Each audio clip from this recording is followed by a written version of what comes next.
నమస్తే, welcome to India next.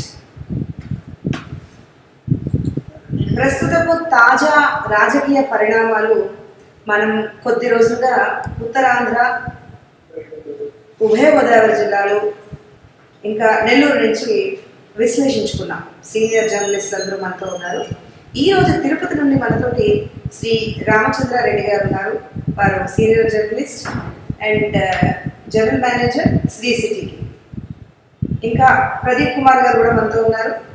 Doctor V Pradeep Kumar garu currently working as a senior reporter in the Hans India English daily. వారి 30 years journalism కెరీర్లో ఈనాడులో almost 20 years ఉన్నారు వేరు వేరు ఉన్నత పదవుల్లో. ఇంకా మనతోటి CEO India next Shri Suryaprakash garu senior journalist కూడా ఉన్నారు. సో ఈనాటి తిరుపతికి సంబంధించిన, చిత్తూరుకి సంబంధించిన తాజా రాజకీయ పరిణామాల మీద దృష్టి పెడుతూ డిబేట్ని కొనసాగించవలసిందిగా మా ఇండియా నెక్స్ట్ సిఇఓ గారు సూర్యప్రకాష్ గారిని ఆహ్వానిస్తున్నాను. నమస్తే సార్. రవికుమార్ గారు కూడా మనతో ఉన్నారు. ఇప్పుడు రవికుమార్ గారు నమస్తే అండి, welcome to India next. PV Ravikumar గారు సీనియర్ జర్నలిస్ట్, ఆంధ్రజ్యోతిలో రిపోర్టర్గా మొదలైన వారి ప్రస్థానం తిరుపతి, కడప, అనంతపురం, నెల్లూరు, ఒంగోలు, ఇంకా చాలా చాలా సిటీస్లో ఆంధ్రజ్యోతి, ఇండియన్ ఎక్స్ప్రెస్, వార్త, సాక్షి, ఇండియా టుడేలో పనిచేసిన వారి అనుభవం. ఇంకా ప్రస్తుతం ఆంధ్రప్రభలో రాయలసీమ బ్యూరో ఇన్ఛార్జ్గా విధి నిర్వహిస్తున్నారు. Welcome sir. ప్రస్తుతం మనతోటి 4 మేధావులు ఉన్నారు. నలుగురు కూడా లేటెస్ట్ తిరుపతి రాజకీయ పరిణామాల మీద వారి విశ్లేషణ విందాం. సార్, సూర్యప్రకాష్ గారు. అందరికీ నమస్కారం. ఇండియా నెక్స్ట్ ఎన్నికల తదనంతర పరిణామాలని విశ్లేషిస్తూ గత 6 రోజులుగా విశాఖపట్నం, రాజమండ్రి, విజయవాడ, నెల్లూరు పట్టణాలలో మేధావులు, జర్నలిస్టులతో ఒక ధారావాహిక చర్చను కొనసాగిస్తూ వచ్చింది. అందులో భాగంగానే ఈరోజు తిరుపతిలోని మేధావులు, జర్నలిస్టులతో సమావేశమై ఎన్నికల తదనంతర పరిస్థితి ఎలా ఉంది, ఎన్నికల ఓటింగ్ సరళి ఎలా జరిగింది అనే అంశాల మీద చర్చించడానికి ఈ ఏర్పాటు చేశాం. ఈ చర్చలో పాల్గొనడానికి వచ్చిన రామచంద్రారెడ్డి గారికి, సీనియర్ జర్నలిస్ట్ రామచంద్రారెడ్డి గారికి, మరొక సీనియర్ జర్నలిస్ట్ రవికుమార్ గారికి, ఇంకొక సీనియర్ జర్నలిస్టు హన్స్ ఇండియా ప్రతినిధి ప్రదీప్ గారికి నమస్కారాలు. ఇప్పుడు ఎన్నికల పోలింగ్ ముగిసింది. అభ్యర్థుల భవితవ్యం అనేది సీల్ అయి ఉంది. అది 4వ తేదీన ఎవరు విజేతలు, ఎవరు పరాజితులు అనే విషయం వెల్లడవుతుంది. అయితే ఈ ఎన్నికల్లో ఇదివరకు కనీ విని ఎరుగని కొన్ని అసాధారణమైన సంఘటనలు చోటు చేసుకున్నాయి. అసాధారణమైన దృశ్యాలు మన కంటపడ్డాయి. అసాధారణమైన పరిస్థితులు నెలకొన్నాయి. ఈ పరిస్థితి గురించి మనం నిర్మాణాత్మకంగా ఒక సెన్సిబుల్ దృక్పథంతో విశ్లేషించుకోవాల్సిన అవసరం ఉంది. ఇటువంటి పరిస్థితులు ఈ ఎన్నికల్లో ప్రజాస్వామ్యాన్ని ఎంతవరకు కాపాడగలుగుతాయి, ప్రజాస్వామ్యానికి ఎంత హాని చేస్తున్నాయి అనే విషయాన్ని మనం చర్చించుకోవాల్సిన బాధ్యత ప్రతి పౌరుడి మీద ఉన్నది. ముఖ్యంగా మేధావులు, జర్నలిస్టులు మౌన ముద్రను వీడి ఈ విషయాల మీద తమ గొంతును వినిపించవలసిన అవసరం ప్రజాస్వామ్యానికి చాలా అవసరం. అందుకని రామచంద్రారెడ్డి గారితో ఈ చర్చను మొదలు పెడదాం. రామచంద్రారెడ్డి గారు, ఎన్నికల తదనంతర పరిస్థితిని మీరు ఎలా విశ్లేషిస్తారు? ఓటింగ్ సరళి బాగా పెరిగినప్పటికీ కూడా అభ్యర్థులు చాలా చోట్ల రకరకాల ప్రచారాలని వినియోగించారు. తర్వాత హింసాకాండ చోటు చేసుకుంది. తర్వాత కనీవిని ఎరిగిన రీతిలోని హింసాత్మక సంఘటనలు ఆళ్ళగడ్డ, మాచర్ల లాంటి ప్రదేశాల్లో జరిగాయి. మాచర్లలో అయితే ఒక శాసనసభ్యుడు ఈవీఎంలను పగలగొట్టిన దృశ్యం, అంతకుముందు రిగ్గింగులు జరిగిన ఆరోపణలు వచ్చాయి. ఈ విషయంలో ఎన్నికల కమిషన్ మీద అనేక ఆరోపణలు వస్తున్నాయి. ఎన్నికల కమిషన్ రిగ్గింగ్ విషయాన్ని దాచిపెట్టిందని, తర్వాత అధికార శాసనసభ్యుడు వ్యాండలిజం చేసిన దృశ్యానికి సంబంధించిన ఒక వీడియోని ఎవరో వైరల్ చేయవలిస్తే అది ఎలాగ జరిగిందో మాకు తెలియదని చెప్పడం, ఇవన్నిటినీ ఎన్నికల కమిషన్ బాధ్యతారాహిత్యాన్ని సూచించడం లేదా? ఇది ప్రజాస్వామ్యానికి విఘాతం కలిగించడం లేదా? మీ అభిప్రాయం ఏమిటి? ఎన్నికలకు ముందు నుంచి గత జనవరి నుంచి రాజకీయ వేడి ఇక్కడ ఆంధ్రప్రదేశ్లో చాలా విస్తృతంగాను, ఎందుకంటే ఆంధ్రప్రదేశ్లో బాగా కాంపిటీషన్ అభ్యర్థుల ఎంపిక నుంచి కానీ అభ్యర్థుల ప్రచారాల్లో కానీ చాలా ఈసారి కొద్దిగా బాగా ఎక్కువగా జరిగిన మాట వాస్తవం. ఎందుకంటే అట్లా జగన్మోహన్ రెడ్డి సిద్ధం పేరుతో చాలా సభలు పెట్టడం కానీ, అట్లా కూటమి తరపున చంద్రబాబు నాయుడు గారు కానీ, పవన్ కళ్యాణ్ కానీ, నరేంద్ర మోడీని కూడా తీసుకురావడము. ఇలాంటి కాంపిటీషన్ ఫస్ట్ టైం మన ఆంధ్రప్రదేశ్ లో బాగా మనం చూస్తున్నాం. అందుకనే మీకు ఓటర్స్ లో కూడా చాలా మంది వాలంటరీగా వాళ్ళే ముందే 6:30కే ఓటర్ బూతులకు అంతా రావడము, ఓటింగ్ లో బాగా పాల్గొనడము జరిగింది. నాకు తెలిసి ఆంధ్రప్రదేశ్ లో ఈసారి ఎక్కడా కానీ రీపోలింగ్ అవకాశం లేకుండా జరిగినాయి. 1-2 చోట్ల పల్నాడులో సంఘటనలు జరిగినా కూడా అవి మళ్ళా ఇమీడియట్ గా దాన్ని మళ్ళా ఈవీఎం మళ్ళా వాళ్ళు వేరే స్టాండ్ బై ఉండేటి అన్ని సిద్ధం చేయడంతో మళ్ళా పోలింగ్ మళ్ళా ఎక్కడ కొనసాగింది. రీపోలింగ్ కు ఎక్కడ అవకాశం లేకుండా పోయింది. అయితే రీపోలింగ్ కోసము కొన్ని పార్టీలు అభ్యర్థిని ఇచ్చినా కూడా వాళ్ళన్ని పరిశీలించి దాన్ని రిజెక్ట్ చేసిన విషయం మనకు తెలిసింది. ఈ విధంగా హైకోర్టు కూడా పోయినారు. హైకోర్టులో కూడా వాళ్ళకు అనుకూలంగా లేదు కాబట్టి ఇంకా కౌంటింగ్ ఒకటే మనకు ఉంది. ఈ లోపల కొన్ని పరిణామాలు మనకు పోలింగ్ తర్వాత కొన్ని 1-2 సంఘటనలు జరగడం, అది కూడా ప్రధానంగా ఎందుకంటే ఎలక్షన్ కమిషను కొంత ఒత్తిడికి లోనైన మాట వాస్తవంగా కనపడతాను. ఎందుకంటే కనీసం రేపు పోలింగ్ ఉందనగా 2 రోజులకు ముందు ఎస్పీలను ట్రాన్స్ఫర్ చేయడం అనేది కొంత అక్కడ సిస్టమ్ కొద్ది దెబ్బతీసింది. ఎందుకంటే కొత్తగా ఎస్పీ చార్జ్ తీసుకున్న తర్వాత ఆయనకు మళ్ళీ ఇమ్మీడియట్ గా ఎక్కడ ఏం జరుగుతుంది అనేది కొంత ఫీడ్బ్యాక్ లో అతను వాళ్లకు సరైన ఫీడ్బ్యాక్ లేకపోవడము, ఇంటెలిజెన్సీ లేకపోవడం వలన కొంత అక్కడక్కడ కొన్ని సంఘటనలు జరిగినాయి. ఏదేమైనా కూడా రాష్ట్ర వ్యాప్తంగా ప్రజలు ఓటెత్తి మొత్తం ఓటర్స్ బాగా పాల్గొనడము, అట్లే చైతన్యం కూడా బాగా ప్రజల్లో మంచి ఓటర్స్ లో చైతన్యం బాగా, అట్లా మహిళలు కానీ యువకులు కానీ అన్ని రంగాలకు సంబంధించిన వ్యక్తులు ఓటింగ్ లో పాల్గొని రేపు అందరూ జూన్ 4వ తేదీ వైపు అందరూ ఎలాంటి ఫలితాలు వస్తాయి. ఎందుకంటే ఇక్కడ ఆంధ్రప్రదేశ్ లో మీకు తెలుసు సంక్షేమ కార్యక్రమాలు విస్తృతంగా పెద్ద ఎత్తున దేశంలో లేని విషయంగా, దేశంలో ఎక్కడ లేని విధంగా ఇక్కడ జరిగాయి కాబట్టి తీర్పు ఎలా ఉండబోతుంది అనేది దానిపైన చాలా మటుకు విశ్లేషకులు కానీ, అట్లా రాజకీయ పండితులు కానీ, మనలాంటి వాళ్ళు కానీ బాగా దీన్ని పరిశీలిస్తున్నారు. We have to wait and see till 4th June. Pradeep garu చెప్పండి సార్. సార్, ఇప్పుడు మన రామచంద్రారెడ్డి గారు ఎన్నికలు చాలా వరకు ప్రశాంతంగా జరిగాయి అన్నారు. తర్వాత ఎన్నికల కమిషన్ కొన్ని ఒత్తిడిలకు లొంగిన మాట వాస్తవాన్ని కూడా కలిగించారు.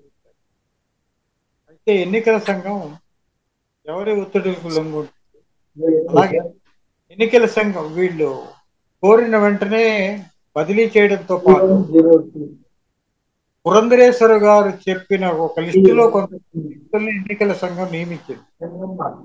అభ్యంతరకరంగా అధికార కొందరు దాన్ని ఒక అభ్యంతరంగా లేవదీస్తున్నారు. ఇది ఏ రకమైన సంకేతాన్ని అందిస్తుంది ఎన్నికల కమిషన్ విధులకు సంబంధించిన వరకు? అలాగే వ్యాండాలిజం, ఎన్నికల ఈవీఎంని పగలగొట్టడం, అంతకుముందు పార్టీ వాళ్ళు రిగ్గింగ్ చేశారు, దాన్ని మాత్రం వాళ్ళు కప్పిపుచ్చి దీన్ని మాత్రం ఒక పార్టీ చేత అది బయటికి వైరల్ చేయించారు. తర్వాత ఎన్నికల కమిషన్ కొంత గ్యాప్ ఇచ్చి ఇది బయటికి తీసింది. ఇవన్నీ ఎట్లాంటి పరిణామం? స్వేచ్ఛగా ప్రజాస్వామ్యబద్ధంగానే ఎన్నికలు జరిగే మీ అభిప్రాయం ఏమిటి? సార్ నమస్కారం అందరికీ. ఇప్పుడు ఎన్నికల కమిషన్ ఒత్తిడికి లోనవడం అనేది మామూలుగా ప్రతి ఎన్నికల్లో జరుగుతుంది. అది కొందరేమో ఒత్తిడి ఉందంటారు, లేదంటారు. ఎన్నికల కమిషన్ ఒక రకంగా చూస్తే చాలా ఎఫెక్టివ్ గానే పనిచేస్తుంది. గత అనుభవాలను దృష్టిలో పెట్టుకొని 2019లో ఎక్కడెక్కడ రీపోలింగ్ అవకాశం వచ్చిందో చూసుకొని ఈసారి ఎక్కడెక్కడ ఉంటాయనేది ఇంటెలిజెన్స్ రిపోర్ట్స్ కానీ ఇక్కడ డిస్ట్రిక్ట్ ఎలక్షన్ ఆఫీసర్స్ యొక్క ఫీడ్బ్యాక్ తీసుకొని అంతా వాళ్ళు వెబ్ కాస్టింగ్ మ్యాక్సిమం పెట్టేశారు ఈసారి.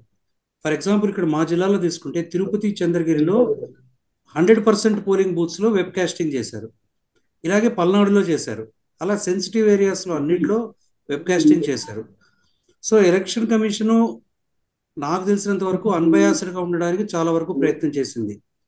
ఇక బదిలీల విషయానికి వస్తే ఎలక్షన్ టైంలో బదిలీలు చేయడం అనేది కొత్త విషయం ఏం కాదు. మనం 2019 ఎన్నికల్లో చూస్తే లాస్ట్ మినిట్ లో చీఫ్ సెక్రటరీని బదిలీ చేశారు, డీజీపీని బదిలీ చేశారు, ఇంటెలిజెన్స్ చీఫ్ ని బదిలీ చేశారు, ఎస్పీని బదిలీ చేశారు. అప్పుడు కూడా ఇవన్నీ అప్పుడు అపోజిషన్ లో ఉండే వాళ్ళు పోయి కంప్లైంట్ చేయడము, బదిలీ చేయడము. అప్పుడు సేమ్ ఇలాంటి ఆరోపణలే వచ్చినాయి. వాళ్ళని బదిలీ చేశారు, వీళ్ళు పోయి ఏం చెప్తే అది చేసేస్తున్నారు అనేసి అప్పుడు రూలింగ్ పార్టీ వాళ్ళు చేశారు. సో ఈ ఆరోపణలను మనం పక్కన పెడితే వాళ్ళు ఇప్పుడు వాళ్ళు పని చేయడం వరకే కాదు, పని చేయడం కాకుండా మేము ట్రాన్స్పరెంట్ గా పనిచేస్తున్నాం అనేది కూడా చూపించుకోవాల్సిన బాధ్యత అధికారుల మీద ఉంటుంది. అది ఎక్కడైతే లేదో అప్పుడు ఆ ప్రతిపక్షంలో ఉండే వాళ్ళకి ఒక ఛాన్స్ ఇచ్చినట్టు అవుతుంది విమర్శించడానికి. ఇలా విమర్శించినప్పుడు ఇప్పుడు ఫర్ ఎగ్జాంపుల్ పురంధేశ్వర్ గారు ఒక లిస్ట్ ఇచ్చారు, బదిలీ చేయమని అన్నారు. ఆ బదిలీ చేయమనడంలో లిస్ట్ లో జవహర్ రెడ్డి గారి పేరు ఉంది, చీఫ్ సెక్రటరీ గారు, కానీ ఆయన ఇంతవరకు బదిలీ చేయలేదు. సో పూర్తిగా వీళ్ళ ఆరోపణలు వీళ్ళు ఇచ్చిన కోరినట్టుగానే అన్ని చేశారు. ఎలక్షన్ కమిషన్ పూర్తిగా వీళ్ళ మాటలకి ఈల్డ్ అయిపోయిందని చెప్పడానికి పూర్తిగా ఆధారం ఏం లేదు దానికి. అదే ఇప్పుడు చీఫ్ సెక్రటరీని ఇంతవరకు బదిలీ చేయలేదు, కానీ గత ఎన్నికల్లో చీఫ్ సెక్రటరీని బదిలీ చేసి లాస్ట్ మినిట్ లో ఎల్వి సుబ్రహ్మణ్యం గారిని తీసుకొచ్చారు. మరి అప్పుడు లేని అభ్యంతరాలు ఇప్పుడు ఎందుకు వస్తున్నాయో మరి తెలియట్లేదు. పల్నాడు విషయానికి వస్తే అక్కడ ఖచ్చితంగా అది అందరిది తప్పు ఉంది, ఎలక్షన్ కమిషన్ దగ్గర నుంచి అందరిది తప్పు ఉంది. ఎందుకు అలా అన్ని రోజులు ఇప్పుడు వెబ్ కాస్టింగ్ చేశారు. ఈ ఇన్సిడెంట్ జరిగిన పోలింగ్ బూత్ లో కూడా, పాల్వాయి గేట్ పోలింగ్ బూత్ లో కూడా వెబ్ కాస్టింగ్ జరిగింది, రికార్డ్ అయిన దాన్ని ఒకసారి ఆ పోలి తెలియకుండా మొత్తం కంటిన్యూ అయిపోయిందంటే లేదు, బ్రేక్ వచ్చింది. మళ్ళా బెల్ ఇంజనీర్ వెళ్ళి సరిగా ఉందని చూసి మళ్ళీ పోలింగ్ కంటిన్యూ చేయడానికి ఆర్డర్స్ ఇచ్చారు. ఇంత చేసినప్పుడు అంతకుముందు ఏమి జరిగిందని సీసీటీవీ ఫుటేజ్ చూడాల్సిన బాధ్యత రిటర్నింగ్ ఆఫీసర్ దగ్గర నుంచి, డిస్ట్రిక్ట్ ఎలక్షన్ ఆఫీసర్ దగ్గర నుంచి, సిఇఓ గారి దగ్గర నుంచి అందరికీ ఉంటుంది బాధ్యత. మరి ఎవరి బాధ్యతని ఎంతవరకు నెరవేర్చారో తెలియదు. ఇక్కడ మొత్తం మీద ఒక పెద్ద ప్రశ్నార్థకమైన విషయం ఏంటంటే గుర్తు తెలియని వ్యక్తులు వచ్చి ఈవీఎం ధ్వంసం చేశారనే రిపోర్ట్ ఇవ్వడం అనేది అది అందరినీ, ఇక్కడే కాదు మనం ఇంగ్లీష్ మీడియాలో చూస్తే దేశవ్యాప్తంగా కూడా అది పెద్ద సెన్సేషన్ అయింది. అలా ఇవ్వడం వల్ల ఎలక్షన్ కమిషన్ మీద కొన్ని అనుమానాలు రేకెత్తే పరిస్థితి ఇట్లాంటి వాటి వల్ల వస్తుంది. ట్రాన్స్పరెంట్ గా లేరేమో అనేది ఇట్లాంటి వాటి వల్ల వస్తుంది.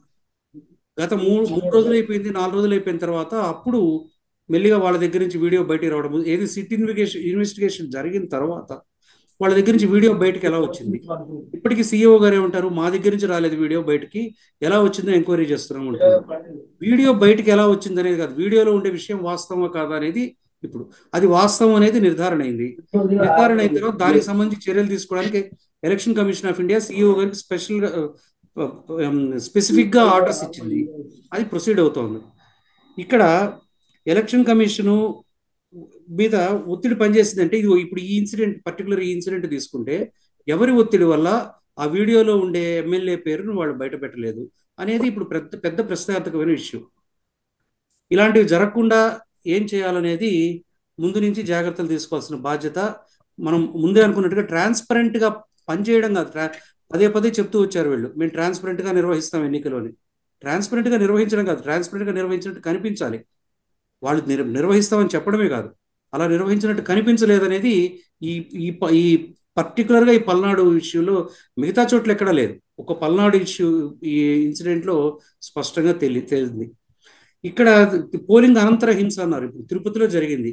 దానికి రకరకాల కారణాలు ఉన్నాయి. తిరుపతిలో అంటే మేము తిరుపతి కాన్స్టిట్యున్సీ కాదు, చంద్రగిరి కాన్స్టిట్యున్సీ.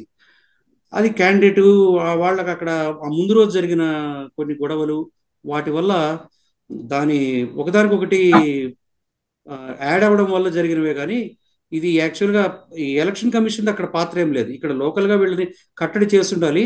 కట్టడి చేయనందుకు ఎస్పీని ట్రాన్స్ఫర్ చేశారు. అలా చేయనప్పుడు ఎస్పీని అంతకుముందు కూడా గత 4 నెలల్లో 4 ఎస్పీలు మారారండి తిరుపతి జిల్లాకి. 4 నెలల్లో 4 ఎస్పీలు. ఇది ఇంతకుముందు ఎప్పుడు చూడలేదు. మధ్యలో వచ్చిన ఒక ఎస్పీ అయితే లేడీ ఎస్పీ వచ్చారు. ఆమెను ఎందుకు మార్చారో ఎవరికీ అర్థం కాదు.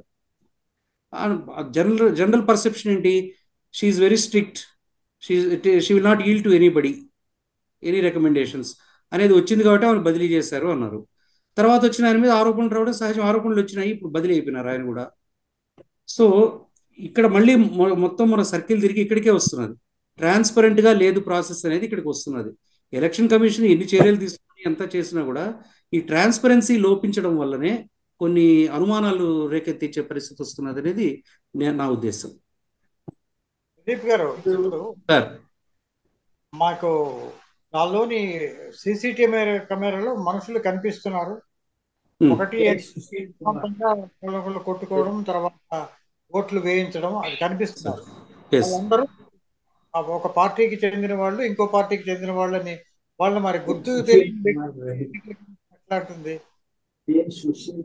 ఎవరికి గుర్తు తెలియదు అంటారు సార్? వాళ్ళు ఎవరో పత్రికలు అన్ని క్లియర్ గా రాస్తున్నాయి కదా. అవును, గుర్తు తెలియని వ్యక్తులన్నీ ఎట్లాగా, అంటే ఎన్నికల కమిషన్ కి గుర్తు పట్టలేకపోయిందా ఏంటి? అదే కదా సార్, అక్కడే కదా ఇప్పుడు ప్రస్తుత క్వశ్చన్స్ అని ఎలక్షన్ కమిషన్ వైపు అందరూ వేళ్ళెత్తి చూపించడానికి కారణం అదే కదా. లోపలికి వెళ్ళినప్పుడు ప్రిసైడింగ్ ఆఫీసరు లోపలికి ఎవరు వెళ్ళినా లేచి నిలబడాల్సిన అవసరం లేదు. ఎమ్మెల్యే వచ్చారని చెప్పి ప్రిసైడింగ్ ఆఫీసరు ఏపీఓ ఇద్దరు నిలబడ్డారు. ఆయన ఎమ్మెల్యేని అందరూ గుర్తించి ఇవంతా చేసినప్పుడు మరి గుర్తు తెలియని వ్యక్తులని కేసు పెట్టడం ఏంటి? అక్కడ విఆర్ఓ ప్రిసైడింగ్ ఆఫీసర్ వేరే చోటు నుంచి వచ్చారు అనుకోండి, సేమ్ నియోజకవర్గం నుంచి వేరే నియోజకవర్గం నుంచి వచ్చారు, నాకు తెలియదు అని అన్నారు అనుకుందాం. విఆర్ఓ కంప్లైంట్ బేస్ చేసుకొని ఇప్పుడు ఎఫ్ఐఆర్ ఫైల్ చేశారు. విఆర్ఓ అక్కడ అతనే కదా, అతనికి తెలుసు కదా. లేదు, ఇంత గొడవ జరిగి పోలింగ్ ఆగిపోయి మళ్ళా బెల్ ఇంజనీర్ వెళ్ళి పోలింగ్ రెస్టోర్ చేయించి, మిషన్ బాగానే ఉంది, డేటా సేఫ్, పోలింగ్ రెస్టోర్ చేయండి అని చెప్పినప్పుడు పోలింగ్ రెస్టోర్ చేసిన తర్వాత అప్పుడు సీసీటీవీ ఫుటేజ్ చూడాల్సిన బాధ్యత కన్సర్న్ ఆఫీసర్స్ అందరి మీద ఉంటుంది. అది చూడలేదు, ఎందుకు చూడలేదు అనేది ఇక్కడ సమస్య. చూస్తుంటే ఆ రోజే అందులో ఆ వీడియోలో ఎవరెవరు ఉన్నారో వాళ్ళ పేర్లు క్లియర్గా బయటకు వచ్చిండేవి. అప్పుడు వాళ్ళు పారిపోయేదానికి అవకాశం కూడా లేకుండా వాళ్ళని అప్పుడే అదుపులోకి తీసుకొని ఉండొచ్చు. అది నేను నమ్ముతున్నాను సార్, నేను అనుకుంటున్నాను. రవికుమార్ గారు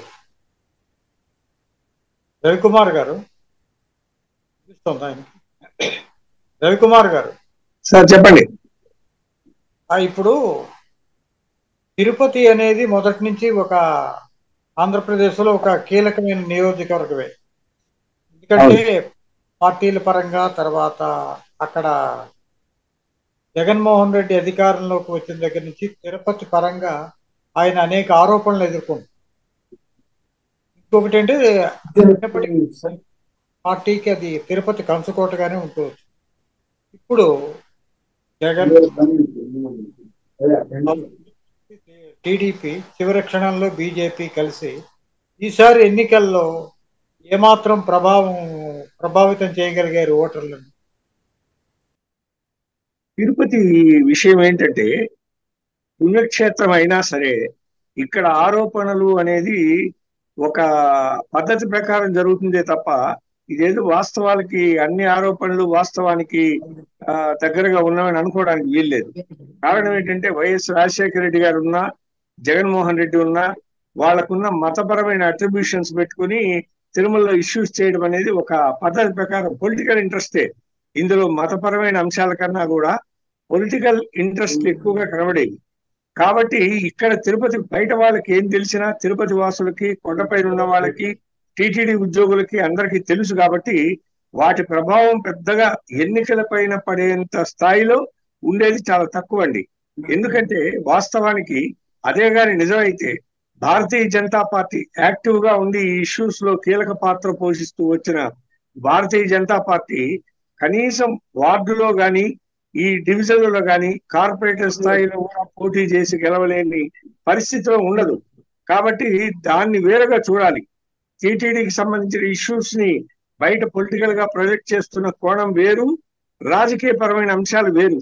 ఇక్కడ అభ్యర్థులు కులపరమైన అంశం ఇంకా కావాలంటే అది కావాలంటే ప్రాథమికంగా కనిపిస్తుందే తప్ప ఇక్కడ ప్రత్యేకంగా మతపరంగాను లేక ఏదో జరుగుతుందని హిందూ మతం ఇటువంటి సమస్యలు ఇక్కడ ఉత్పన్నమయ్యే అవకాశాలు చాలా తక్కువ అండి.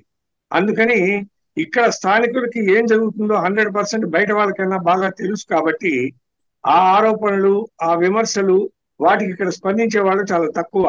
అందుకని వాటి ప్రభావం ఎన్నికల పైన ఉండవు.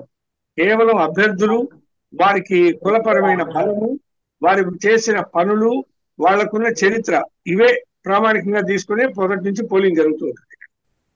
అంటే ఇప్పుడు జగన్మోహన్ పార్టీ, వైఎస్ఆర్సీ పార్టీ తన ఆధిక్యతని ఎన్నికల్లో నిలబెట్టుకుంటుందని మీరు భావిస్తున్నారా? గట్టి పోటీ ఇచ్చే పరిస్థితి ఉందండి. గతంలో వాస్తవానికి చెప్పాలంటే వాళ్ళ అబ్బాయి ఇప్పుడు ఇదివరకు ఎమ్మెల్యేగా ఉన్నటువంటి కరుణాకర్ రెడ్డి గారి కొడుకు అభినయ్ రెడ్డి నిలబడ్డాడు.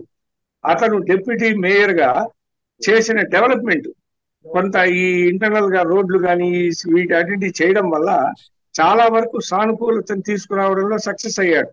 అంటే ఎన్నికలు ప్రారంభం కావడానికి ఒక నెల రోజుల ముందు నుంచి కూడా అతనికి అనుకూల వాతావరణం ఉన్నది. అయితే తర్వాత జరిగిన పరిణామాలు, బయట నుంచి చిత్తూరు నుంచి క్యాండిడేట్ రావడం అయితే ఏమి, అతనికి కూటమి సర్దుబాటు జరగడం మాత్రం చాలా బలంగా జరిగింది. ఇక్కడ కులపరమైన అంశాలు చాలా కీలకమైన పాత్ర పోషిస్తాయి. అందరికీ తెలిసిన విషయం, అందరూ చెప్పుకునేవి. ఇక్కడ బలిజ కమ్యూనిటీ అనే యూనిటీ చాలా కీలకమైన పాత్ర ఎన్నికల్లో పోషిస్తుంటుంది. కాబట్టి ఈ ఫ్యాక్టర్ ఎంత పనిచేసింది అనేది ఈ పోలింగ్ రోజు కాస్త కన్ఫ్యూజన్ క్రియేట్ చేయడం వల్ల టైట్ ఫైట్ అనేది మాత్రం కన్ఫర్మ్ అయింది. అది ఎవరికి ఎడ్జు అనేది కూడా ఈజీగా చెప్పడం చాలా కష్టం. రామచంద్రారెడ్డి గారు, ఈసారి ఎన్నికల్లో ప్రధాన పాత్ర పోషించిన ప్రధానమైన అంశాలు ఏమిటి? ఈసారి ఎజెండా ఎక్కువగా తిరుపతికి సంబంధించిన వరకు, తిరుపతి చిత్తూరు జిల్లాకి సంబంధించిన వరకు జనరల్ గా రాష్ట్ర వ్యాప్తంగా ఉండే అంశాలే చిత్తూరు జిల్లాలో కూడా కొద్దిగా ప్రభావం ఉంటాయి. ఎందుకంటే ఒకవైపున నా పథకాలు, సంక్షేమ పథకాలు రాష్ట్ర వ్యాప్తంగా దాదాపు 5 సంవత్సరాలుగా చేసిన అభివృద్ధి కానీ వీటిపైన మీకు నచ్చిన తర్వాత మీరు నాకు మేలు చేసినానంటే నాకు ఓటేయండి అని అడగడం ద్వారా జగన్మోహన్ రెడ్డి ఒక రకమైన క్యాంపెయిన్ స్టార్ట్ చేసినాడు. సో నేను ఒక 5 సంవత్సరాలుగా నేను ఈ పథకాలు, ఈ కార్యక్రమాలు నేను చెప్పిన మేనిఫెస్టోలో చెప్పిన 99% అమలు చేశాను. కాబట్టి సో దాంట్లో కూడా ఎలాంటి వివక్ష లేకుండా, ప్రాంతము, కులము, మతము అనేది వివక్ష లేకుండా అందరికీ నేను సంక్షేమాన్ని లేకపోతే అభివృద్ధిని అందించాను. కాబట్టి సో మీరు ప్రతి ఇంటికి అభివృద్ధి ఫలాలు అందాయి. కాబట్టి మీకు అందిందని మీరు భావిస్తేనే నాకు ఓటేయండి అని చెప్పి ఆయన పిలుపు ఇవ్వడం అనేది కొద్దిగా అది జనాలలో కొద్దిగా ఆలోచింపజేసింది. చాలా మటుకు ఇట్లా చాలా మంది ఫస్ట్ టైం నాకు తెలిసి పెన్షనియర్స్ కానీ లేకపోతే కొంతమంది వృద్ధులు ఇట్లాంటివంతా వాళ్ళంతా మొదటిసారిగా వాళ్ళు వాలంటరీగా వాళ్ళు మొదటి మార్నింగ్ టైం ఫస్ట్ అవర్ లోనే ఓటింగ్ రావడం అనేది చాలా విశేషంగా చెప్పుకోవచ్చు అన్న. అలాగే ఇక్కడ మెయిన్ ఇతర అంశాలు కూడా కొన్ని ప్రస్తావనకు వచ్చినా కూడా లాస్ట్ లో కొంత ఇక్కడ ఇంకొకటి మీడియా రోల్ గురించి మనం ప్రస్తావించుకోవాలి. సో ఫస్ట్ టైం నాకు తెలిసి మీడియాలో ఒక సెక్షన్ ఆఫ్ మీడియా ఒక వైపున బాగా విస్తృతంగా గవర్నమెంట్ పైన నెగటివ్ ప్రోపగండా చేయడానికి చాలా ఇచ్చిన ప్రాధాన్యత నేను జర్నలిస్ట్ గా ఎప్పుడు ఇలాంటి పేపర్స్ లో ఇలాంటి ఎక్కడ చూడలేం మనం. సో కాల్డ్ మీడియాలో ఒక పక్షంగా ఒక అంటే ఈ గవర్నమెంట్ ఉండకూడదు, ఈ గవర్నమెంట్ పోవాలనే ఒక పక్కన ఒక విస్తృతమైన ఒక నెగటివ్ ప్రచారం, అంటే దాన్ని గవర్నమెంట్ ని బాగా డ్యామేజ్ చేసే విధంగా కొద్దిగా ఆర్టికల్స్ కానీ ఇట్లాంటివన్నీ ప్రతి ఒక్కటి రాయొచ్చు.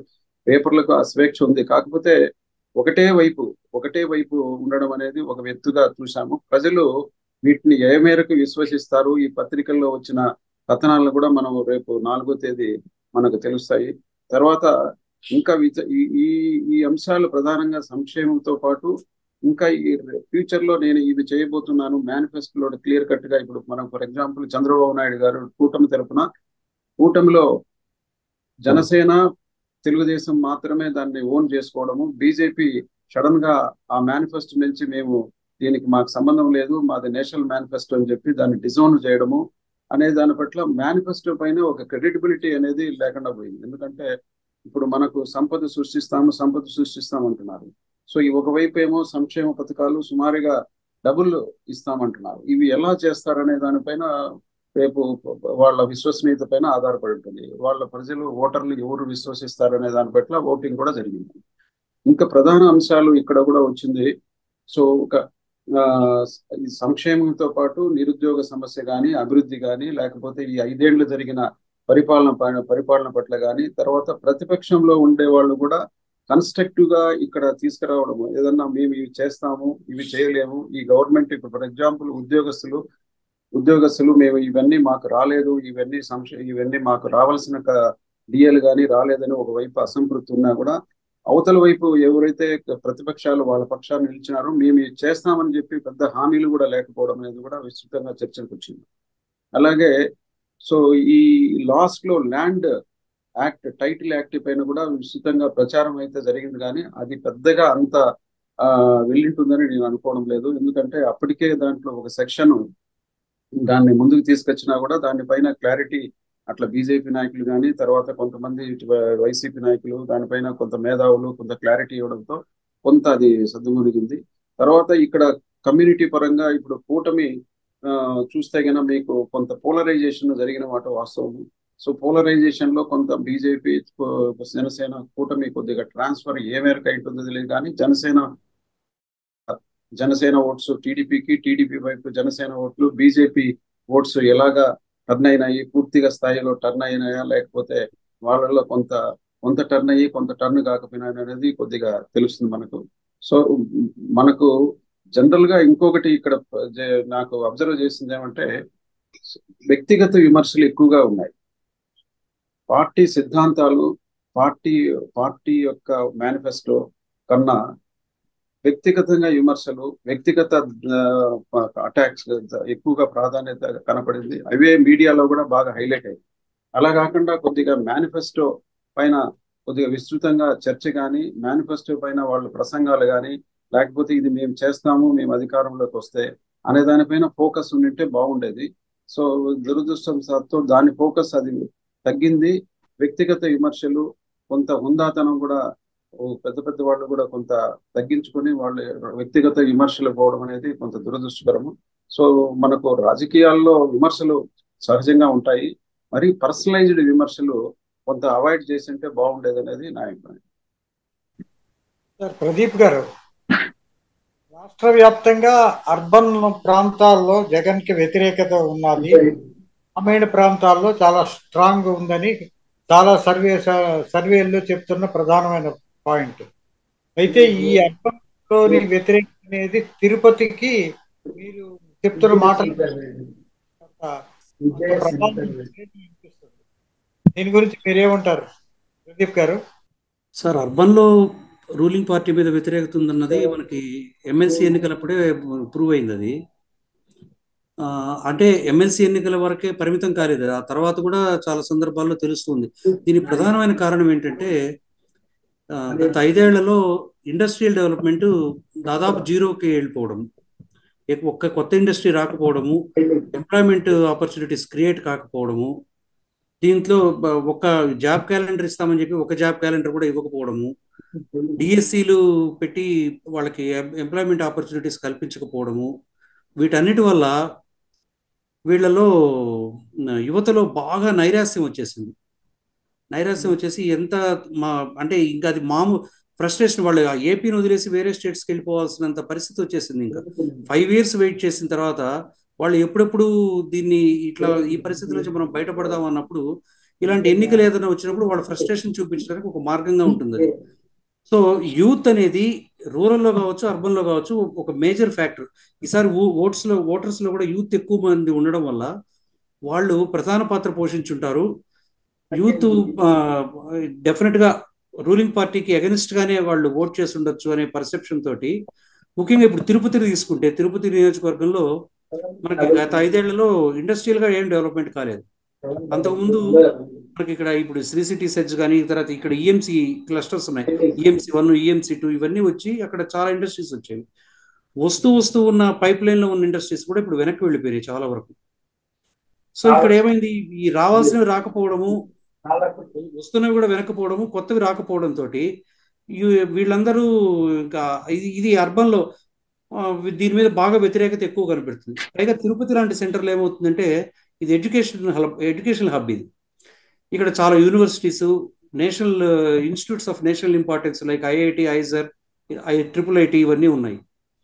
ఇంత ఉన్నప్పుడు ఇక్కడ ఎడ్యుకేటెడ్ పీపుల్ ఎక్కువ ఉన్నప్పుడు వాళ్ళందరూ కూడా ఇవన్నీ వాళ్ళు బేరీజ్ వేసుకుంటున్నారు. Development oriented, only welfare oriented, ఈ రెండింటిలో బేరీజ్ వేసుకున్నప్పుడు ఖచ్చితంగా రెండు ఒక బ్యాలెన్స్డ్ గా వెళ్తున్నప్పుడే ఒక స్టేట్ ప్రోగ్రెస్ అవుతుంది అనేది నా సర్కిల్లో నేను కొంతమందితో మాట్లాడినప్పుడు వచ్చిన ఒపీనియన్. ఇక్కడ ఎక్కడైతే డెవలప్మెంట్ అనేది ఒక బ్యాక్ స్టెప్ తీసుకొని వెల్ఫేర్ ముందుకెళ్ళింది, వెల్ఫేర్ నో డౌట్ ముందుకెళ్ళింది, వెల్ఫేర్ ముందుకెళ్తే దాంతో అర్బన్ ఓటర్స్ పెద్ద బెనిఫిట్ కారు. సో ఇది ప్రధానంగా ఇక్కడ ఇది అర్బన్ లో మెయిన్ ఫ్యాక్టర్ అనేది నేను అనుకుంటున్నాను.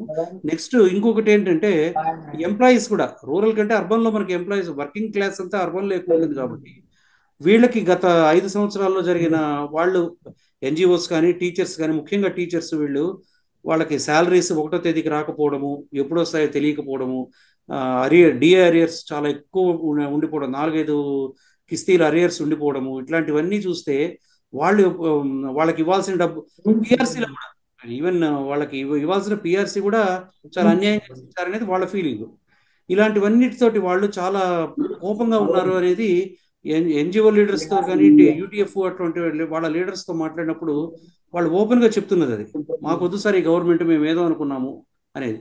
సో ఇప్పుడు వీళ్ళందరూ కనుక వీళ్ళ ఓట్స్ అన్ని కనుక ట్రాన్స్ఫార్మ్ అయితే, గవర్నమెంట్కి అగెనిస్ట్ కనుక వెళ్ళి అపోజిషన్ కి ట్రాన్స్ఫార్మ్ అయితే మాత్రము ఫలితాలు వీళ్ళు అనుకున్న దానికంటే వేరేగా ఉండే పాసిబిలిటీ ఉంది. సూర్యప్రకాష్ గారు ఒక్క మినిట్.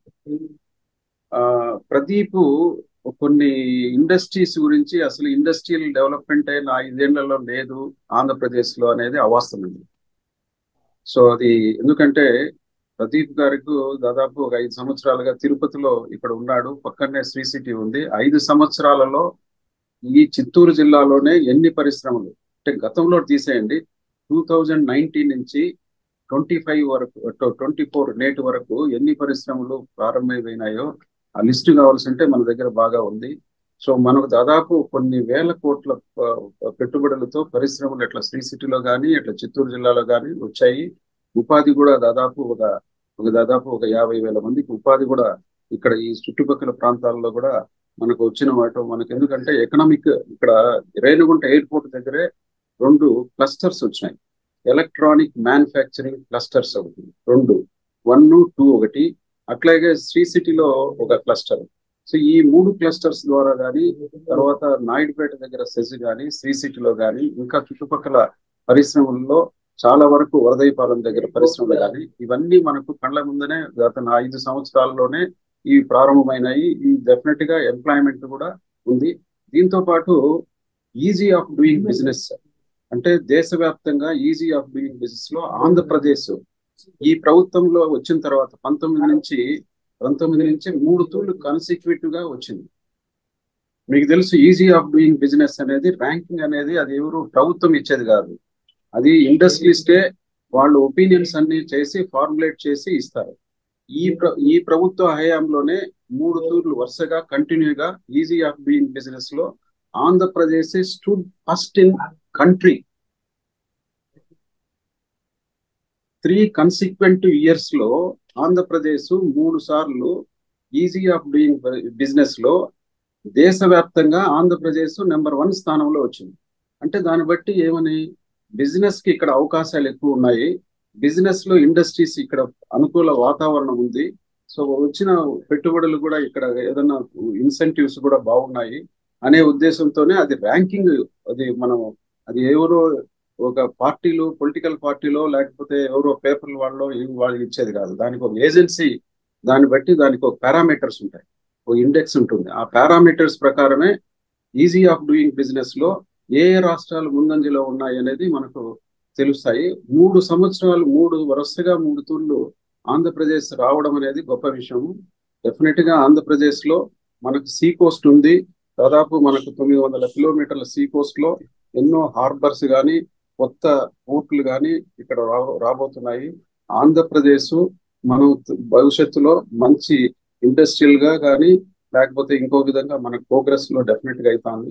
అయితే కొన్ని ఇక్కడ ఉన్న వివిధ కారణాల వలన కొంత మీడియాలో నెగటివ్ ప్రచారం కూడా ఎక్కువగా ఉన్నది, కొద్దిగా ప్రపోర్షనేట్ గా కొంత హైలైట్ కాకపోవడము, లేకపోతే కొద్దిగా ఉన్నదాన్ని ఏదైనా నెగిటివ్ ఉంటే దాన్ని భారీగా చూపడంతో బాగా ఆంధ్రప్రదేశ్ పైన నెగిటివ్ ప్రచారం తప్ప బయట ఎలాంటిది లేదు. పరిశ్రమలు ఇక్కడ ఉన్నాయి, పరిశ్రమలు వస్తున్నాయి. ఉన్న పరిశ్రమలు బయటికి ఎక్కడ పోయిన దాఖలాలు ఏమి లేవు.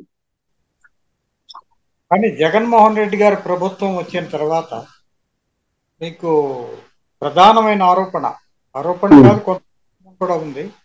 విశాఖపట్నం, విజయవాడ, తిరుపతి ఎంతవరకు నాకు తెలీదు. తిరుపతి నుంచి కూడా చాలా మంది వ్యాపారస్తులు, ముఖ్యంగా రియల్ ఎస్టేట్ వాళ్ళు హైదరాబాద్కి, బెంగళూరుకి, చెన్నైకి వలస వెళ్ళి అక్కడ ఆఫీసులు ఓపెన్ చేస్తారు. ఇలాంటి పరిస్థితి ఎందుకు? అలా అది కరెక్ట్ కాదు. అదే ఇప్పుడు ఫర్ ఎగ్జాంపుల్ పివి సత్యనారాయణ గారు అని ఒక వైఎస్ఆర్సిపి సభ్యులే, నేను ఇంకా విశాఖపట్నం వ్యాపారం చేయలేను, నేను విశాఖపట్నం. అది ఎట్లాగా సార్, ఇక్కడ పరిస్థితి ఏమంటే ఆయనని చెప్పింది వేరే, రాసింది వేరే.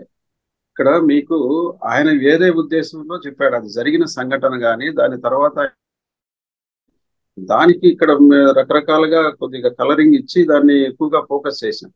అది అవస్థ కాదు. ఇక్కడ ఫర్ ఎగ్జాంపుల్ వివరణ ఇవ్వలేకపోయారు. ఇక్కడ ఏదైనా ఒక సింగిల్ పరిశ్రమ ఆంధ్రప్రదేశ్ నుంచి ఈ గత 5 ఏళ్లలో ఎక్కడన్నా ఒక పరిశ్రమ బయటికి పోయింది? ఉన్న పరిశ్రమలు కొత్తగా పరిశ్రమలు పెట్టచ్చు. ఇప్పుడు అమర్ రాజా వాళ్ళు కూడా తెలంగాణలో పెట్టుబడులు పెట్టచ్చు. ఇక్కడ ఉండే పరిశ్రమలు ఎక్కడ బయటికి పోలా. కాదు, ఇండివిజువల్ వ్యాపారస్తులు వలస వెళ్ళిపోయారు.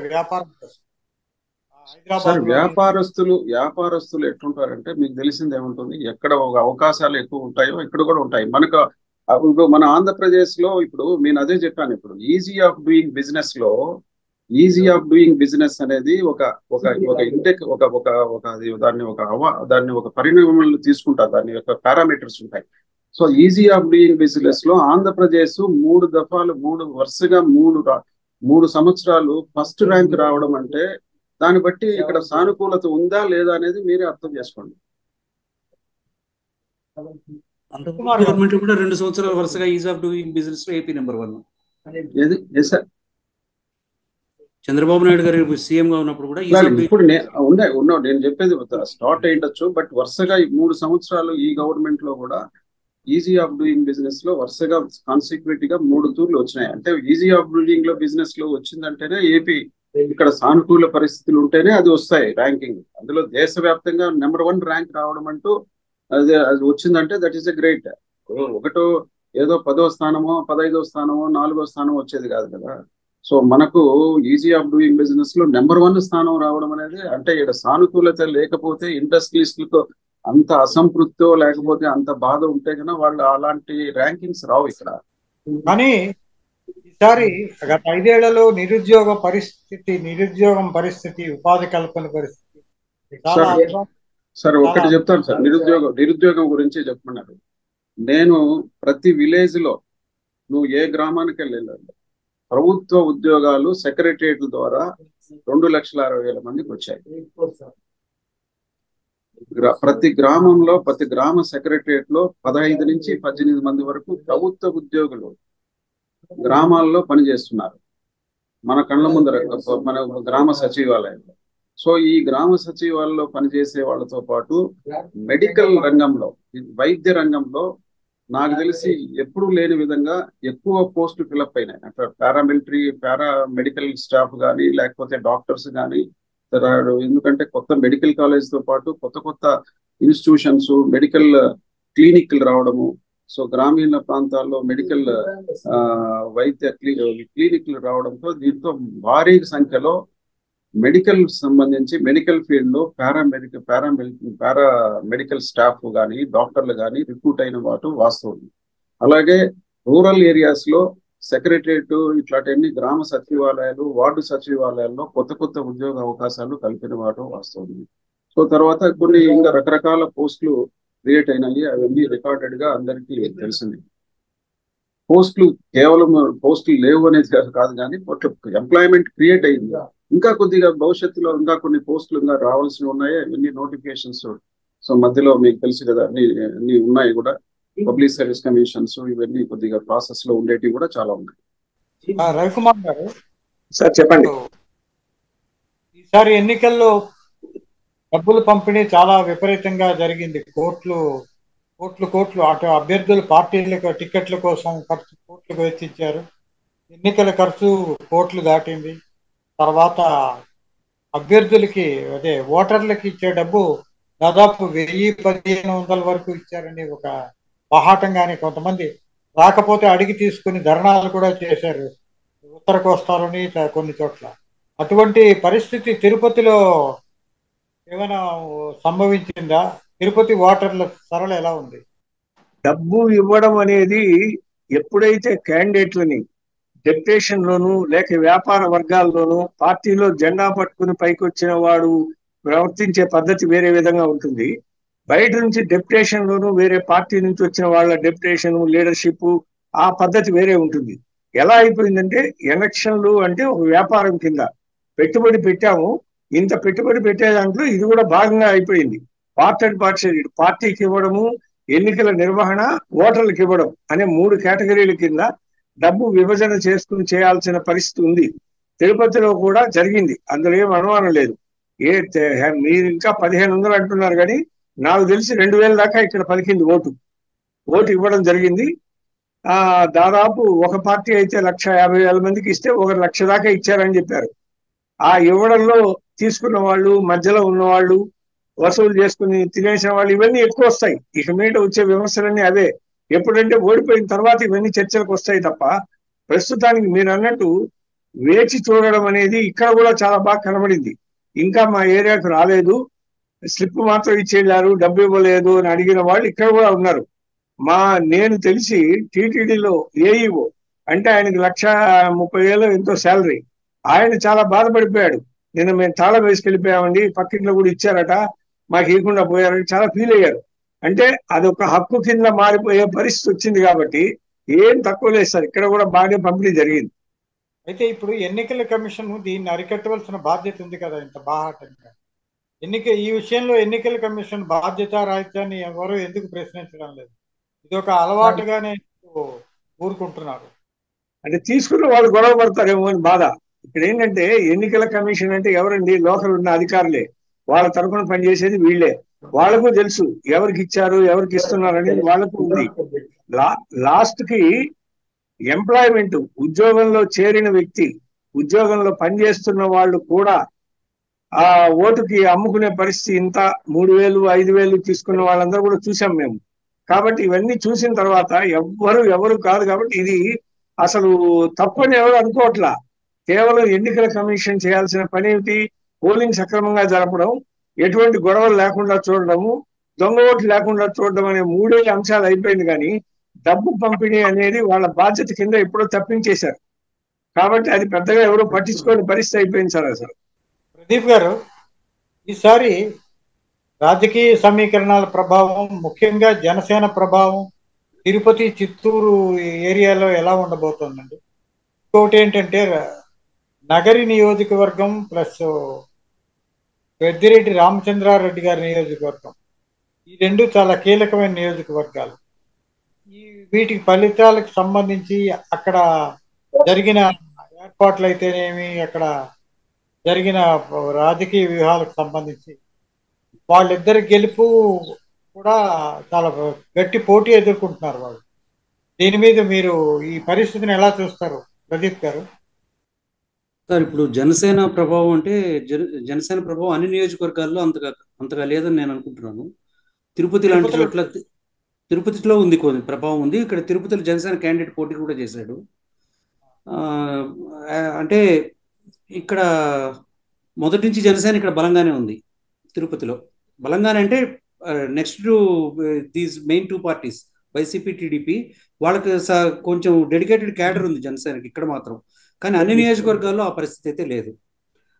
సో ఇక్కడ జనసేన క్యాండిడేట్ పోటీ చేశాడు కాబట్టి అది పవన్ కళ్యాణ్ ఆయన క్యాండిడేట్ పదే పదే చెప్తూ వచ్చాడు, నేను కాదు ఇక్కడ పోటీ చేస్తున్నది, పవన్ కళ్యాణే పోటీ చేస్తున్నాడు, నేను కేవలం ఆయన రిప్రజెంటేటివ్ని అనే మాట ఆయన పదే పదే చెప్తూ వచ్చాడు. సో క్యాడర్ కూడా పనిచేయడము కొంచెం ఆయన్ని దృష్టిలో పెట్టుకొని పవన్ కళ్యాణ్ కోసం అని చేసినట్టే చేశారు. కానీ ఫస్ట్ లో వీళ్ళెవరు కోఆపరేట్ చేయలేదు దీనికి. ఎందుకంటే నాన్ లోకల్ అనేది ఒకటి ఎస్టాబ్లిష్ చేశారు. చిత్తూరు నుంచి వచ్చాడు, అక్కడి నుంచి వీళ్ళు ఇంపోర్ట్ చేశారు ఇక్కడికి, మన నెత్తిన వచ్చి కూర్చుంటున్నాడు అని ఇట్లాంటివన్నీ మాట్లాడారు ఫస్ట్. ఈవెన్ జనసేన పార్టీ వాళ్ళు లోకల్ గా ఒక మీటింగ్ పెట్టుకొని ఫస్ట్ ఆయన క్యాండిడేచర్ అనౌన్స్ చేసిన రోజు ఒక మీటింగ్ పెట్టుకొని ఎవ్వరు ఈయనకి కోఆపరేట్ చేయకూడదని ఒక రెజల్యూషన్ పాస్ చేశారు. తిరుపతిలో బ్యానర్స్ కట్టారు, గో బ్యాక్ చిత్ ఆరణి అని అట్లా ఏదో బ్యానర్స్ కట్టారు. అంత అపోజ్ చేసిన వాళ్ళు కూడా మెల్లిమెల్లిగా ఒక్కొక్కళ్ళు వాళ్ళు ఈయన ట్రాక్ లోకి వచ్చేసి లాస్ట్ లో అయితే వీళ్ళు ఎక్స్పెక్ట్ చేసిన దానికంటే ఎక్కువగానే ఓట్ ట్రాన్స్ఫర్ అయింది అన్నారు. అది ఇందాక రవికుమార్ గారు చెప్పినట్టు అది ఏ మేరకు విన్నింగ్ ఛాన్సెస్ ని ఎట్లా డిసైడ్ చేస్తుంది అనేది మాత్రం లాస్ట్కి వచ్చేసరికి చాలా టఫ్ అయింది. కాబట్టి June 4th వరకు చెప్పే పరిస్థితి కనిపించట్లేదు. చాలా టఫ్ ఫైట్ ఉంది తిరుపతిలో. క్యాస్ట్ ఇందాక సార్ చెప్పినట్టు క్యాస్ట్ బేస్డ్ గా ఓట్స్ పోలరైజ్ అయినాయి. తిరుపతిలో డామినెంట్ కమ్యూనిటీ కాబట్టి అది జనసేనకి సపోర్ట్ చేస్తుంది కాబట్టి జనసేన టీడీపీకి ఇంకా ఆటోమేటిక్గా అక్కడ కొంచెం ఎడ్జ్ ఉండొచ్చు. ఎట్ ది సేమ్ టైం ఇటువైపు డెవలప్మెంట్ యాక్టివిటీస్ అవి చూపించినవి అవన్నీ వాళ్ళకి ఆల్రెడీ సిట్టింగ్ ఎమ్మెల్యే వాళ్ళ ఫాదరు, క్యాండిడేట్ ఫాదరు, ఆ అడ్వాంటేజెస్ వాళ్ళకి ఉన్నాయి. సో టఫ్ ఫైట్ అయితే ఉంది. మీరు అన్నట్టు ఇక నగరి పొంగనూరు కనుక తీసుకుంటే పొంగనూరులో పెద్దిరెడ్డి రామచంద్రారెడ్డి గారి గెలుపు మీద ఎవరికీ అనుమానాలు లేవు. ఆయన 100% విజయం సాధిస్తారు. ఆయన అక్కడ చాలా స్ట్రాంగ్ మ్యాను. ఆయన్ని కొట్టడం అంటే చాలా కష్టము. టీడీపీ నేను అనుకోవడం అయితే టీడీపీ టఫ్ ఫైట్ ఇచ్చింది with the support of Janasena. TDP tough fight అయితే ఇచ్చింది. మెజారిటీ ఏమన్నా తగ్గచ్చేమో నేను అనుకోవడం. గతంలో వచ్చిన 2019లో వచ్చిన దానికంటే మెజారిటీ సగానికి సగమైనా తగ్గచ్చేమో కానీ టీడీపీ గెలుస్తుందని మాత్రం ఏకోసారి నమ్మకం లేదు ఎవరికి. 100% అక్కడ పొంగనూరు రామచంద్రారెడ్డి గెలుపు ఖాయమే. నగరిలోకి వచ్చేసరికి అక్కడ డిఫరెంట్ ఫ్యాక్టర్స్. అక్కడ ఎమ్మెల్యే మినిస్టర్ గా ఉన్న రోజా గారు మొదటి నుంచి ఈ 5 ఏళ్లలో అసమ్మతితోనే ఫ్రెండ్షిప్ చేశారు, అసమ్మతి మధ్యనే గడిపారు. సో ఆమెకి ఎలక్షన్స్ వచ్చిన తర్వాతైనా కొంచెం అందరూ కలిసి వస్తారేమో అని కొన్ని చోట్ల అట్లా జరుగుతుంటుంది కాబట్టి అలా అనుకున్నారు. కానీ ఈవెన్ ఎలక్షన్ టైంలో కూడా ఎవ్వరూ ఆమెతో కలిసి రాలేదు. ఆమె దాదాపు ఒంటరి పోరాటం చేశారు. కొంతమంది జెడ్పీటీసీలు, కొంతమంది లోకల్ లీడర్స్ వాళ్ళందరూ ఈమెకు వ్యతిరేకంగా చేయడమే కాకుండా టీడీపీకి అనుకూలంగా పనిచేస్తారని కూడా వచ్చింది. లాస్ట్ రోజు దీనికి ఎవిడెన్స్ రోజా గారే ఇచ్చారు. లాస్ట్ రోజు పోలింగ్ ఆమె ఓటు వేసి బయటకు వచ్చి మా మీడియాతో మాట్లాడుతూ, సాక్షి ఛానల్తో మాట్లాడుతూ ఆమె ఏమన్నారంటే, నాకు టీడీపీ వాళ్ళ గురించి నాకేం భయం లేదు, మా పార్టీలో వాళ్ళ గురించే నాకు భయం అంట. వీళ్ళందరూ పోయి ఇక్కడ పదవులు అనుభవించేసి వెళ్ళి ఆ పార్టీకి పనిచేశారు, వీళ్ళే ఇంత చేశారని చెప్పారు. అంటే ఓపెన్ గా బయటపడిపోయారు ఆ రోజు. సో నగరిలో రోజా గెలవదు అనేది బలమైన పర్సెప్షన్ ఉంటుంది. పుంగనూరులో మాత్రం ఏం డౌట్ లేదు సార్, పెద్దిరెడ్డి రామచంద్రారెడ్డి 100% విజయం సాధిస్తారు. కుప్పం పరిస్థితి ఏమిటండి? అందులో అనుమానం లేదు, చంద్రబాబు గెలుస్తారు మళ్ళీ. అందులో అనుమానం ఏముంది, చంద్రబాబు గెలుస్తారు. అది ముందు నుంచి అతనికి మున్సిపాలిటీని తీసుకొచ్చింది జగను. తర్వాత ప్రజలు చాలా మంది ఇప్పుడు వైఎస్ఆర్సీపీకి పట్టం కడుతున్నారు. అభివృద్ధిలో కుప్పం చంద్రబాబు తర్వాత వైఎస్ఆర్ పాలనలో చాలా ఇవి చెప్తున్న దీనిలో ఇంకా వ్యక్తిగతమైన చరిష్మా చంద్రబాబును కాపాడుతుంది అనుకుంటున్నాను. వ్యక్తిగతమైన చరిష్మానే కదా సార్. కుప్పంలో అది ఒక మారుమూల నియోజకవర్గము, మోస్ట్ అండర్ డెవలప్డ్ కాన్స్టిట్యుయెన్సీ. దాన్ని 89లో అక్కడికి అడుగు పెట్టినప్పటి నుంచి దాన్ని చాలా వరకు డెవలప్ చేశారు. డెవలప్మెంట్ అనేది అది నిత్యం జరిగేది. వీళ్ళు వచ్చిన తర్వాత వీళ్ళు ఇంకొన్ని చేసామన్నారు. సో మొత్తం మీద వాళ్ళకి అక్కడ చంద్రబాబు మీద వాళ్ళకి అక్కడ నమ్మకం ఉంది. ఇప్పుడు కుప్పంలో చంద్రబాబు నాయుడు దాదాపు ఇది లాస్ట్ ఎలక్షన్ అని అక్కడ ప్రజలకు కూడా తెలుసు, ఆయన వయసుని ఇచ్చారు. సో ఈ ఎలక్షన్ లో వాళ్ళు ఇక ఆయనకి వ్యతిరేకంగా వీళ్ళు చేస్తారనేది ఎవరికి అనుమానాలు లేవు. పైగా సీఎం క్యాండిడేట్. మున్సిపల్ ఎలక్షన్స్ అవి వేరు సార్, అవి లోకల్ బాడీ ఎలక్షన్స్ మనము అసెంబ్లీ ఎలక్షన్స్ తో కంపేర్ చేయలేము. అక్కడ చంద్రబాబు నాయుడు గారి గెలుపు మీద కూడా ఎవరికి ఎటువంటి అనుమానాలు లేవు. మెజారిటీ తగ్గుతుందా ఎక్కువ అవుతుందా? మెజారిటీ లాస్ట్ టైం కంటే పెరుగుతుంది అనుకుంటున్నాను sir. Last time just around 30,000 వచ్చింది, జస్ట్ లిటిల్ ఓవర్ 30,000. ఈసారి కొంచెం పెరుగుతుందని నేను అనుకుంటున్నాను. నేను అరౌండ్ 40 దాకా వెళ్ళొచ్చేమో అని. మెజారిటీని అసలు ఓడించడానికే వైఎస్ఆర్సీపీ అంత తీవ్ర ప్రయత్నం చేస్తున్నది. మెజారిటీ అయినా తగ్గకపోదా అనే ఒక ఆశాభావం కూడా వాళ్ళలో ఉంది కదా. లేదు సార్, అంత అయితే లేదు, పరిస్థితి లేదు. అంటే వైసీపీ వాళ్ళ వాదన ఒకటి ఉందండి కుప్పం విషయంలో. అక్కడ ఏమైందంటే చంద్రబాబు నాయుడు గారు ఉన్నప్పుడే దాదాపు ఒక 20-25 వేలు ఈ తమిళనాడు నుంచి కర్ణాటక నుంచి వచ్చిన వాళ్ళ ఓటర్స్ కొంతమందిని ఇంక్లూడ్ చేసేవారు, వాళ్ళతో జరుగుతూ వచ్చిందని ఒక ప్రచారం ఉంది. ఈయన రామచంద్రారెడ్డి గారు కాన్సన్ట్రేట్ చేసిన తర్వాత నియర్లీ 16,000 నుంచి 17,000 ఓట్లు రిమూవ్ చేశారు బయట వాళ్ళని. సో ఈ లెక్క వేసుకుని వీళ్ళు మెజారిటీ తగ్గింది, అంటే గెలుస్తామనే ఫీలింగ్ లో వాళ్ళు ఉన్నారు. అది తగ్గిందంటే ఆటోమేటిక్ గా మెజారిటీ తగ్గొచ్చేమో కానీ ఆయన గెలుపు మాత్రం ఆగకపోవచ్చు అనిపిస్తుంది. ఈ రోజు చర్చలోని తిరుపతిలోని ప్రజా వ్యతిరేకత అనేది మిగతా ప్రాంతాల లేదు. అలాగే జగన్మోహన్ రెడ్డి ఓటర్లు, జగన్మోహన్ రెడ్డి బలం ఆయనకున్నది. అలాగే చంద్రబాబు నాయుడు గారు, రామచంద్రారెడ్డి గారు వాళ్ళు గెలుస్తారు. అమెరికా వరకు తెలుగుదేశానికి ఆ బలమాన్ని